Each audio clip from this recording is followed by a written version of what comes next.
नमस्कार मित्रांनो, आज आपण चाललो आहेत तानसा वाईल्ड लाईफ सँच्युरीला।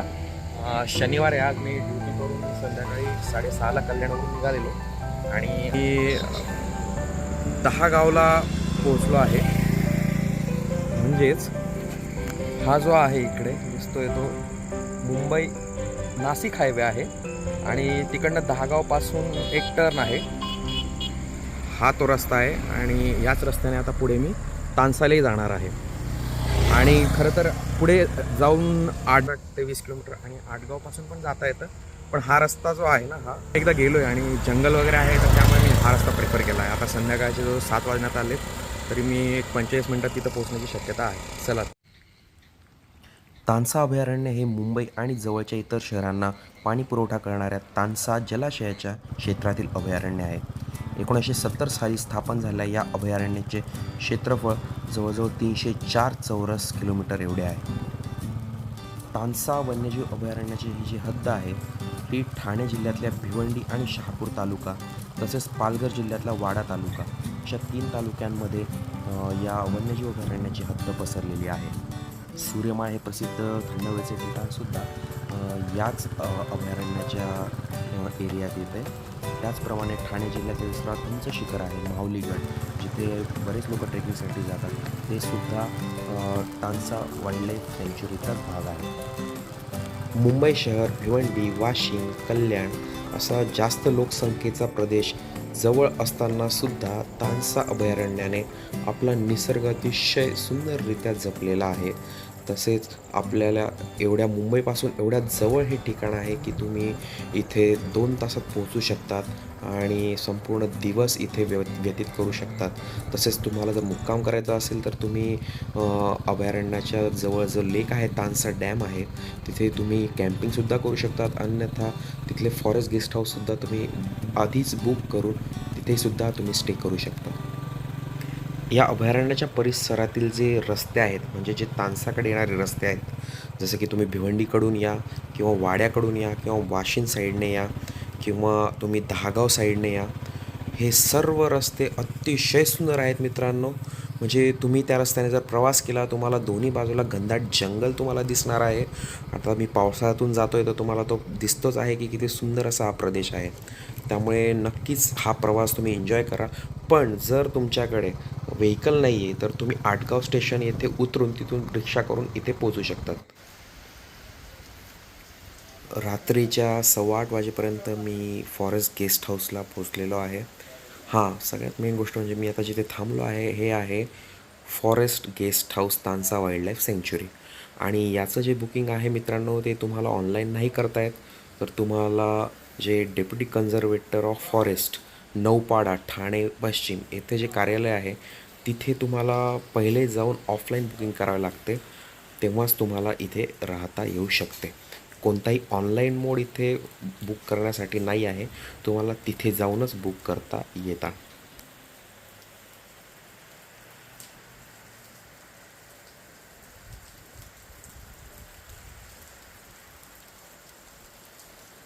नमस्कार मित्रांनो, रात्री जवळजवळ 8:15 वाजता मी तानसा वाईल्ड लाईफ सँच्युरीचं जे फॉरेस्ट गेस्ट हाऊस पोहोचलेलो आहे।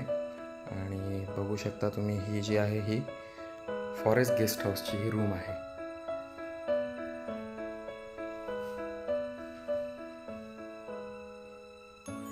हे पूर्ण एक कॉटेज टाईपच आहे मित्रांनो, म्हणजे लाकडाच्या जे फळ्या आहेत, जसं हे स्ट्रक्चर तुम्हाला मोस्टली युरोप वगैरे साईडला बघायला मिळतं ना, सेम तसं स्ट्रक्चर आहे। आणि स्वच्छ छान बेड पण दिलेला आहे, एक्स्ट्रा गादी आहे, वॉर्डरोब पण आहे आणि सोफा सेट, TV आणि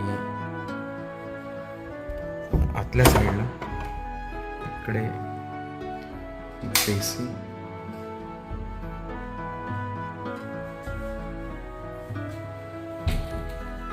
इकडे टॉयलेट, गीझर पण दिलेले आहे।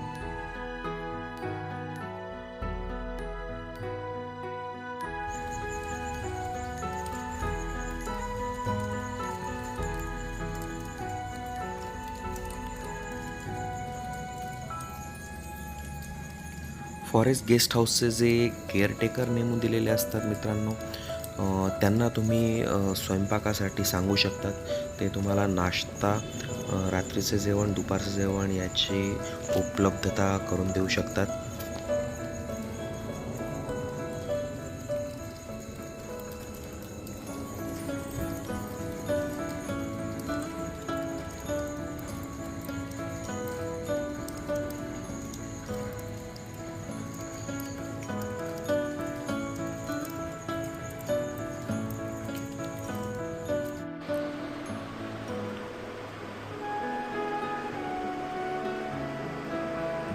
हे फिश बनवले आणि हा राईस यांनी मला बनवून आणून दिला.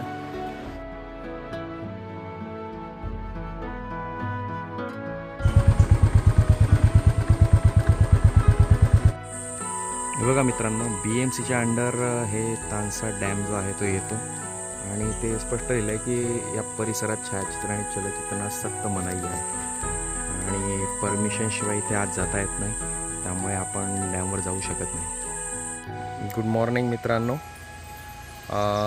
आता आपण चाललो आहोत तानसा डॅमचं जे तलाव आहे तो बघण्यासाठी.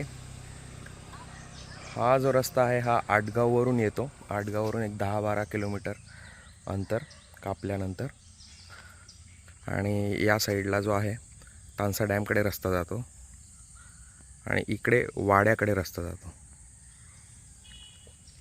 तर आज रविवार असल्याने आतमध्ये एंट्री पण नाही आहे आणि असंही जनरल पब्लिकला विदाऊट परमिशन एंट्री नाही आहे, कारण की हे BMCच्या अंडर येतं. तर मला इथल्या लोकल लोकांनी सांगितलं ह्या बोर्डपासून ही जी पायवाट आहे त्या पायवाट्याने जर गेलात तर तुम्हाला डॅमचा जो तलाव आहे तो तुम्हाला व्यवस्थित दिसू शकतो. तर मी आता इकडनंच जाणार आहे. ही जी पायवाट दिसते ही पायवाट, या पायवाटाने असं खालीच्या दिशेने त्या तिकडे आपल्याला तो तलाव बघायला मिळेल. जंगल तर खूपच सुंदर आहे, बघू शकता.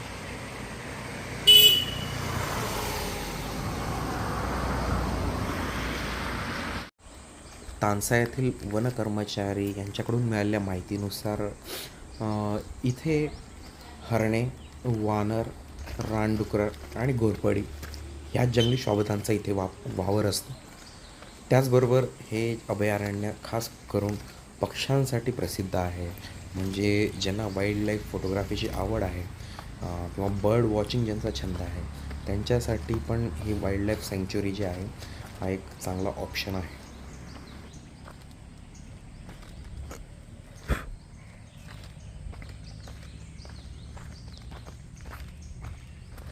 वाईल्ड लाईफ सँक्च्युरीच्या परिसरात पर्यटनासाठी भ्रमंती करण्यासाठी किंवा इतर काही तुम्ही तिथे मुक्काम वगैरे करणार असाल तर त्यासाठी तुम्हाला येथील वनपरिक्षेत्र अधिकारी यांच्याकडून परमिशन घ्यावी लागते. तसेच शुल्कसुद्धा आहे इथे. ते शुल्क तुम्हाला इथे भरावे लागते. प्रति व्यक्ती असं ते शुल्क आहे. तसेच जर तुमचं स्वतःचं वाहन असेल तर त्यासाठीसुद्धा तुम्हाला इथे शुल्क हे भरावं लागतं. त्याचे जे चार्जेस आहेत ते पुढे तुम्हाला मी फोटो काढला आहे त्या फोटोमध्ये तुम्हाला ते दिसेलच.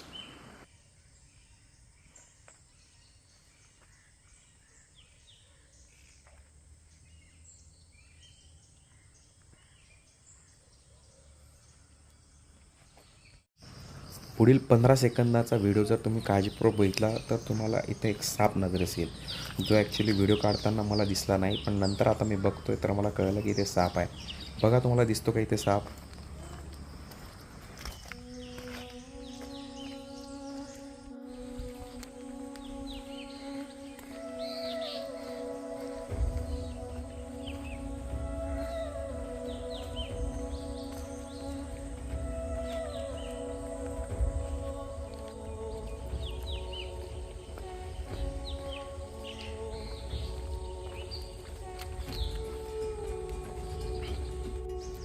जंगलातल्या जंगली प्राण्यांना पिण्यासाठी, उन्हाळ्यात पाणी पिण्यासाठी हे आर्टिफिशियल तळे इथं बनवलेले आहे. म्हणजे काय असतं ना, उन्हाळ्यात पाणी बऱ्यापैकी आटून जातं. त्यावेळी फॉरेस्ट डिपार्टमेंटचे लोक इथे टँकरने पाणी मागून चांगली शॉपरांसाठी पाणी अवेलेबल हेही त्यांचं आहे. हे धरणाचं बॅकवॉटर जे आहे तानसा डॅमचं आपल्याला दिसतंय. आपण अजून त्या तलावाच्या जवळ जाऊयात आता.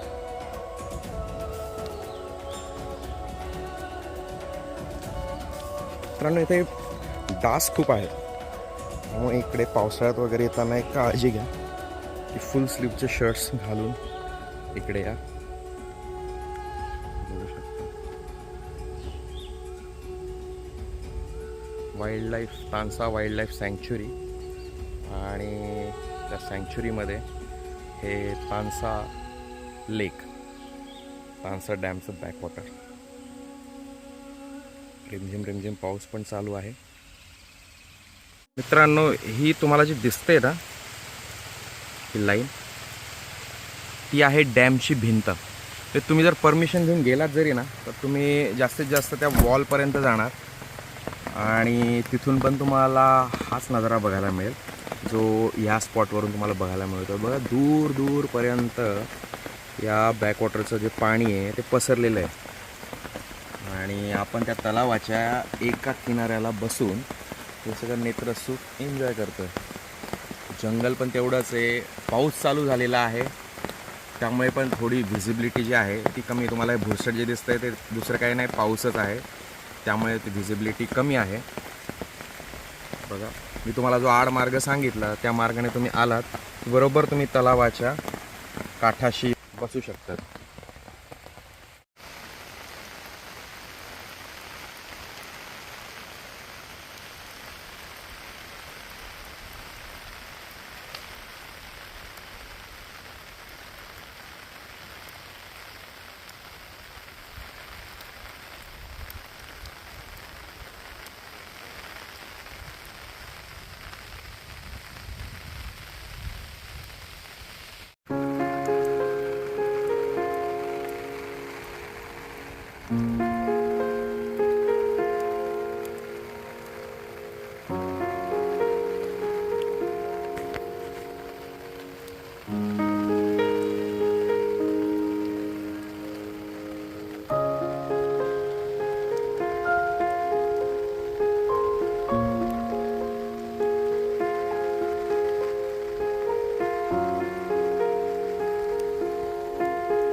आता पाऊस थांबलेला आहे आणि इथे हा जो स्पॉट आहे मित्रांनो, किंवा या तलावाच्या आजूबाजूला बऱ्याच ठिकाणी अशी जागा आहे की जिथे मुंबईवरून लोक वन डे ट्रिपसाठी येतात आणि इथेच कॅम्पिंग वगैरे करतात. कुकिंग म्हणजे इथे चूल वगैरे पेटवून जेवण वगैरे बनवतात आणि कॅम्पिंगसुद्धा इथे लोक करायला येतात, मोस्टली हिवाळ्यात किंवा उन्हाळ्यात.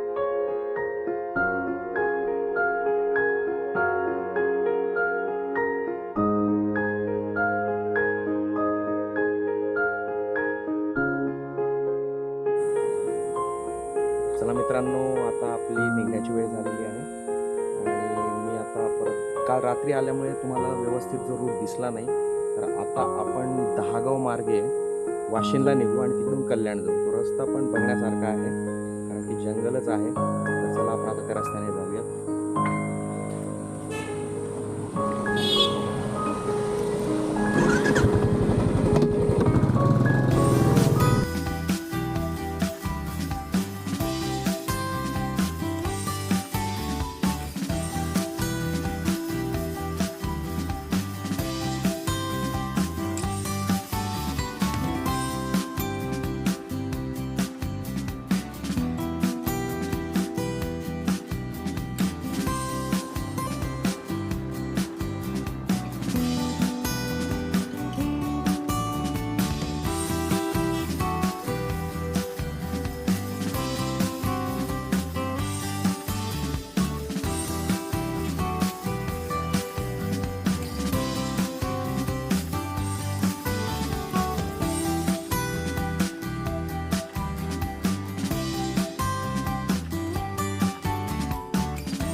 मित्रांनो, तानसा अभयारण्याची माझी ट्रिप करत असताना मला तानसा वन्यजीव अभयारण्याचे वनपरिक्षेत्र अधिकारी श्री रमेश प्रसाद आणि येथील बीट ऑफिसर श्री खंडारे यांचे मार्गदर्शन आणि सहकार्य लाभले.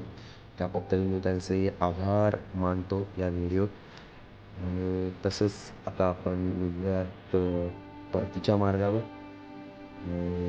दुपारी 1 वाजेपर्यंत खाली आहे. तर माझा हा व्हिडिओ तुम्हाला कसा आवडला नक्कीच कमेंटमध्ये कळवा. आवडल्यास लाईक करा, शेअर करा आणि सबस्क्राईब करा.